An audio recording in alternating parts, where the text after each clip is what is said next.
Look at this painting. Soft pinks, dreamy women, ribbons everywhere.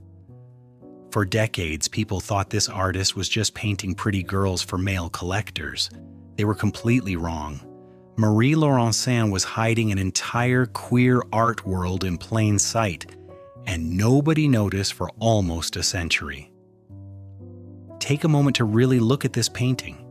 Notice the softness, the way the figures seem to melt into each other.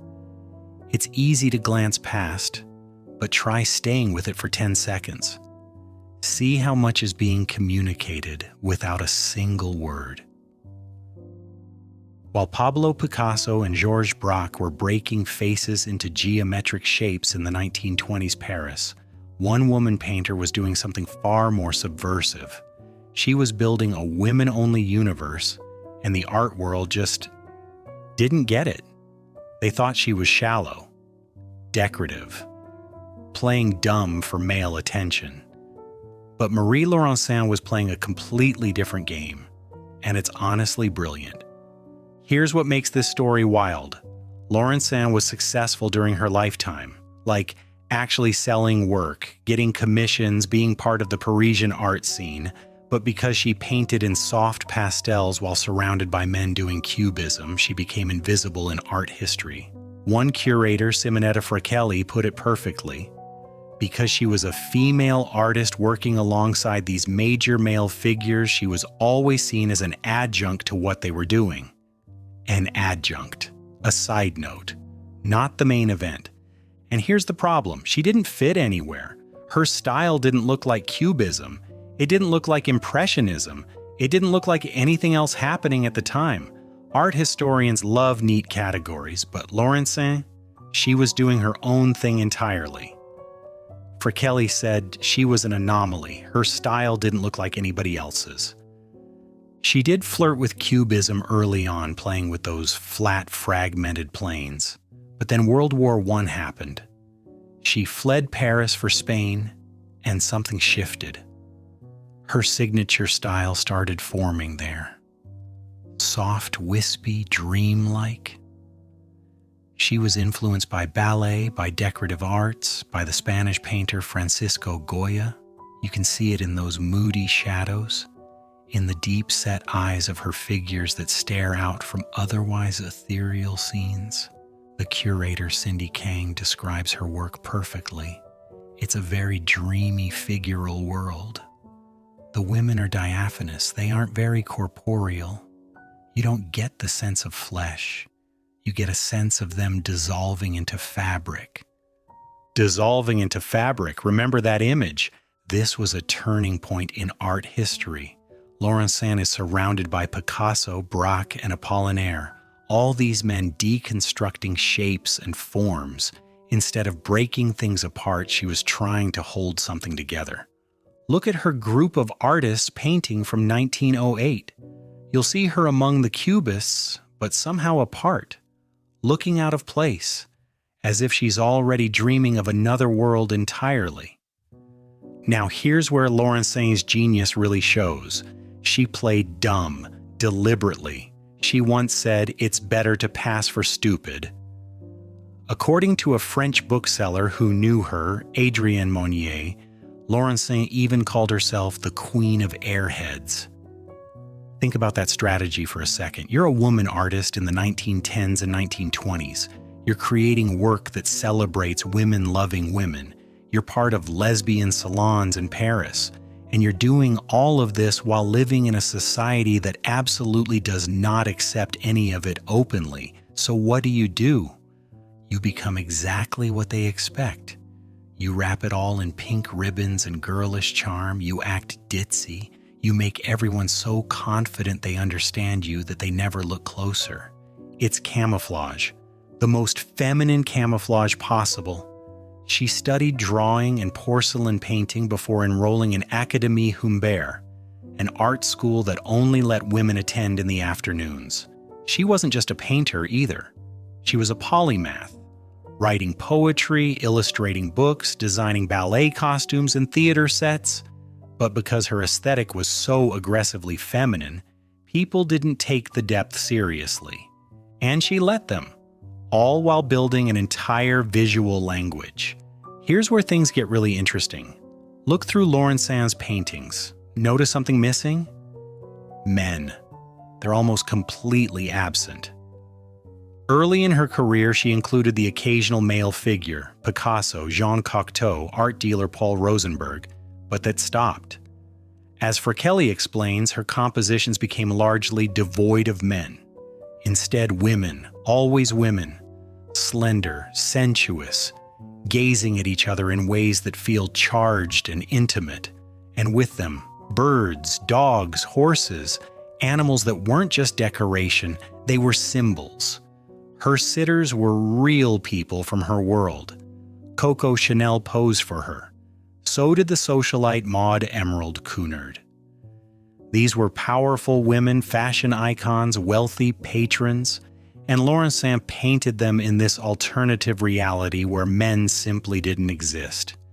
The animals carried specific meanings. Take Women with Dove, a double portrait of Laurencin and the fashion designer Nicole Groult. There's a lovebird in the painting. Why? Because Groult wrote poetry to Laurencin describing her eyes, breasts, and lips as birds. The dove wasn't random. It was an intimate reference that only they would fully understand. And those titles. She would call her paintings Friends or Two Friends. Just friends. Nothing to see here. Just two women gazing intensely at each other, touching, existing in this pink-hued universe. Kang calls it really an alternative vision of modernism. It's almost like a radical utopia, a world of women, for women, by women. It is a way of imagining a world where she, as a queer woman, could belong. A world where she could belong. That's what every painting was. Pause for a moment and look at these works side by side. Women with Dove, Two Friends, Young Girls. Forget the titles for now. Just watch the relationships between the figures. Who's looking at whom? Who's touching whom? Art historians call this the gaze, but here it's not a male gaze. It's mutual, intimate, internal. You can feel it. That's the moment her art stops being decorative and becomes quietly radical. Laurencin never explicitly talked about her sexuality in surviving documents, but we know exactly where she spent her time and who she loved. She was firmly part of the LGBTQ artistic circles of 1920s Paris. She attended the Sapphic Salons hosted by Natalie Clifford Barney, an American heiress who created this space for queer women. Gertrude Stein, the famous lesbian writer, bought Laurencin's work and knew her personally. Berenice Abbott photographed her, the same photographer who documented so many important queer women of that era. Her romantic life was complicated, the way many queer people's lives were then. She married once to a German artist named Otto von Weitschen. She had affairs with both men and women, including Nicole Groult and the poet Guillaume Apollinaire. But later in her life, she did something common among LGBTQ couples who had no legal rights. She adopted her partner, Suzanne Moreau, as her daughter. Because women couldn't legally be recognized as romantic partners, they used adoption as a legal workaround. Laurencin and Moreau lived together until Laurencin's death in 1956. Your entire life, you have to adopt your partner as your child just to have some legal protection. And all the while, you're painting your truth in soft colors and quiet rebellion. For decades, people completely missed what Laurencin was doing, even the experts. For Kelly, one of the curators who organized the major Barnes Foundation exhibition, admitted it took time to really understand. There's a sense of discovery of realizing who she was and understanding her further. The way that she's using her coded imagery was extremely sophisticated and clever. Sophisticated and clever, not ditzy, not shallow. But here's the challenge historians faced. Kang explains, she has that difficulty of interpretation. Is she complicit with male stereotypes? Is she being subversive? Without understanding queer feminine performance, without recognizing the visual language, it is confusing. Why so girly? Why so much pink? Why all the ribbons? Kang continues, if you're not reading her from a queer feminine performative perspective, it is really hard to understand what it is she's doing. It's easy to fall into the trap of thinking of her as just playing to a male audience, but she was speaking two languages simultaneously, one for the straight world that bought her paintings, one for her community, for other queer women, for people who understood the symbols. Every choice was intentional. The lovebird signaling romantic love, the gazes between women charged with meaning, the titles suggesting friendship while showing something deeper. She had built a complete visual vocabulary. Here's a fun experiment. Pick any Laurencin painting and ask yourself, if this were a film still, what's happening just before this moment? Who's about to speak? Who's about to lean closer? Thinking this way makes you realize how narrative her work is. Every composition is a fragment of a story that had to be told in secret. Laurencin wasn't a simple hero in a simple story. She was a real person, and real people are messy. She felt like an outsider for multiple reasons. She came from a working-class background in a world of wealthy artists. She believed she had Creole heritage and reflected this in her self-portraits, though historians haven't been able to confirm this genealogically. And here's the really difficult part. She stayed in Paris during World War II while many other artists fled. Some of her private writings from that time showed support for Marshal Philippe Pétain, who led the collaborationist Vichy France regime during Nazi occupation. We don't know the full story of what she was thinking or why she made those choices. The historical record is incomplete. It doesn't erase what she created or what her work meant to queer women who saw themselves in it. But it's part of her story, and we can't ignore it. After Laurencin died in 1956 at the age of 72, something unexpected happened. Her partner, Suzanne Moreau, kept most of the paintings private. They weren't in museums. They weren't being studied. Then in the 1970s, pieces started coming to auction. A Japanese collector named Masahiro Takano became obsessed, buying hundreds of paintings and drawings. His collection became the Marie Laurencin Museum, first in Tadashina, later in Tokyo. So here's the strange reality. Her world of soft pinks and whispered secrets ended up halfway across the world, not in Paris, but in Tokyo. The bulk of her important pieces are in Japan. As Kang explains, one of the reasons why there hasn't been an exhibition here in over 30 years is that all the best work is in Tokyo. The Barnes Foundation exhibition, Marie Laurencin, Sapphic, Paris, brought together work from multiple collections. Kang says, it's almost impossible to see the breadth of work that we've gathered. This is a once-in-a-blue-moon opportunity. Let's talk about what to actually look for in her paintings if you ever get the chance to see them. First, notice the eyes. Dark, deep-set, intense. Even when everything else is soft and dreamy, the eyes are grounded. They're looking. Really looking. Often at another woman. The gaze is everything. Second, the way bodies blur together. Women dissolving into fabric. It's not just an artistic style, it's about intimacy, about connection, about boundaries becoming permeable between people. Third, the animals. Every bird, every dog, every horse carries meaning. They're not decoration. If there's a lovebird, it's about romantic love.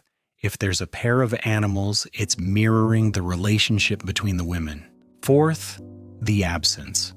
Who's not in the painting? Where are the men? In most of her mature work, they're simply gone. She's created a world without them, and that absence is as meaningful as anything she includes. Fifth, the titles. When she calls something two friends, ask yourself what kind of friendship looks like that.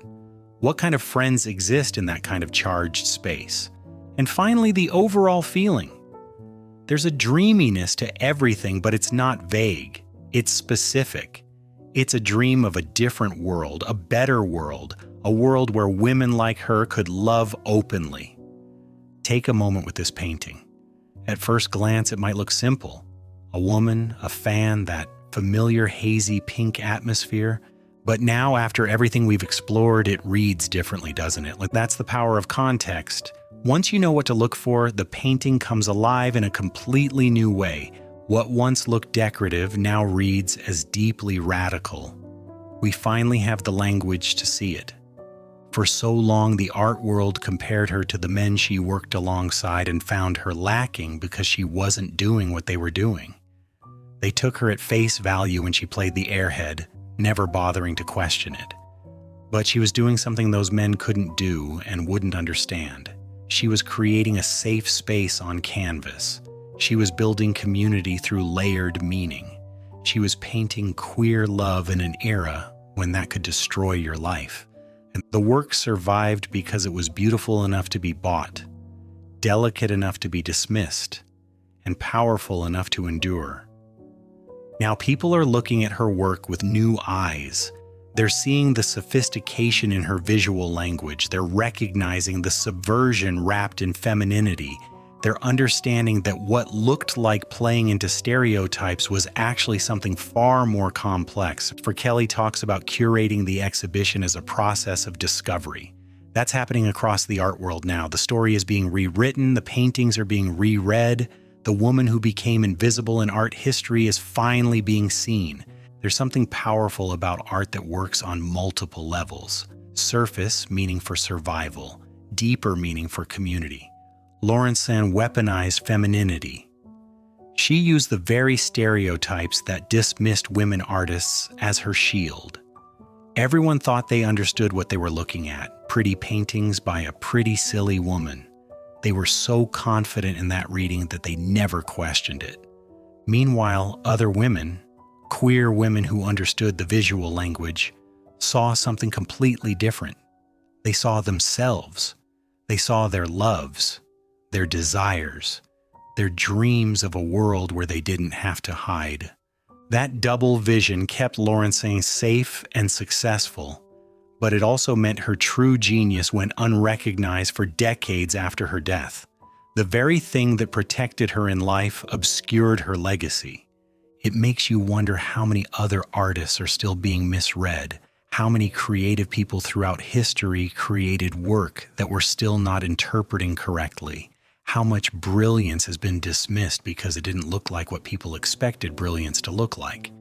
And that same need to speak in code still exists today. In jewelry, haircuts, the small signals that let queer people find each other without saying a word. The handkerchief code, flagging, certain clothing choices, the way queer people can often recognize each other even without explicit conversation.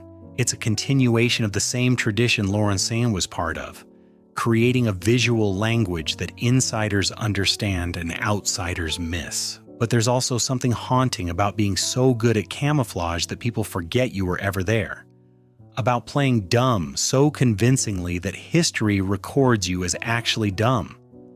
Laurencin's story is being corrected now. But how many others aren't? How many queer artists, women, people of color, working class creators made brilliant work that was dismissed and forgotten because they had to hide too well? That's why exhibitions like Sapphic Paris matter. They're not just about one artist. They're about learning to look differently, to read more carefully, to question our assumptions about what we're seeing. Every painting was an act of resistance. Every soft brush stroke was intentional. Every women-only scene was an act of imagination and defiance.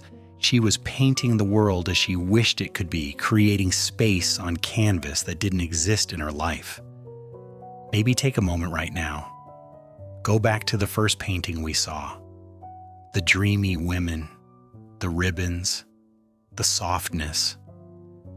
Now that you know what's really hidden there, it's impossible to unsee it. That's what great art does. It changes not just how you look at paintings, but how you look at looking itself.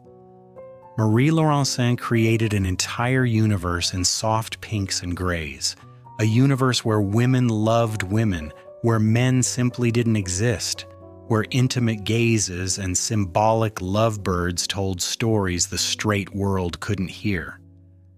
She was sophisticated enough to build a complete visual language, strategic enough to play dumb when it suited her, talented enough to succeed despite being constantly underestimated, and brave enough to paint her truth even if she had to wrap it in ribbons and pastels to survive. For decades, people looked at her paintings and saw only decoration. They missed the intimacy, the yearning, the radical act of erasing men entirely from her artistic universe.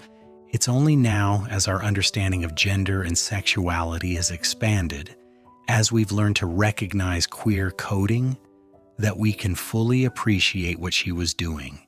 She was a queer artist working a century ago who found a way to survive while making her truth visible to those who knew how to look. The queen of airheads was never an airhead at all. She was exactly as smart as she needed to be to survive while making art that would outlast her, waiting for a time when people would finally understand. That time is now.